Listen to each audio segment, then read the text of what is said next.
What do you believe yourself? What do I believe? Yeah, what do you believe yourself? Well, I was brought up with Christian background. Right. And I believe in God, being a God. Do you have a definition, brother, of that God? Of God? God is like, in my mind, somebody that is like unknown.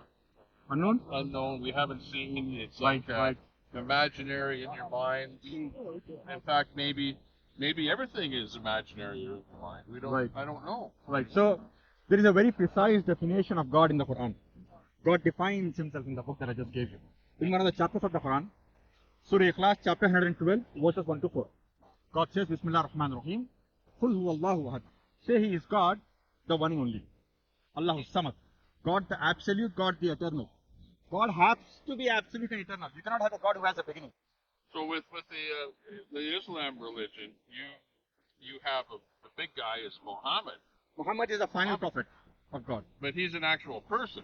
He's a person. He was a person. He's a human being. Just like Jesus was a person. Exactly. Right? Similar type of a thing. What do you think about what's going on in the Middle East right now? I'm going to finish the definition of God and then we'll talk about it. Hang on, I can't stick around that long because I got the kids here and Okay. I'm going to fight to eat. All right. It's too bad I didn't see you here earlier because We just got here like 15 half an hour. I'm here the whole time.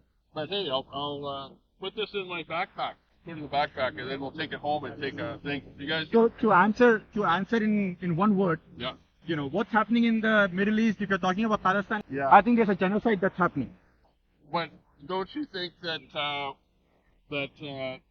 governments of the world said, hey, you guys can live in this little chunk of land here, right? Who decides? Who Look at decides Israel. that? I don't know who decided. Like back there was a big war. If you know a about- bunch of countries were taken over, and then all of a sudden some people said, well, let's take and put these people in this little piece of land. Then if you know a little bit about the Balfour Declaration, Arthur Balfour, you know about that? No. So you should maybe study a little. Well, So yeah. Balfour had got no say to give the land of a third person to a second person.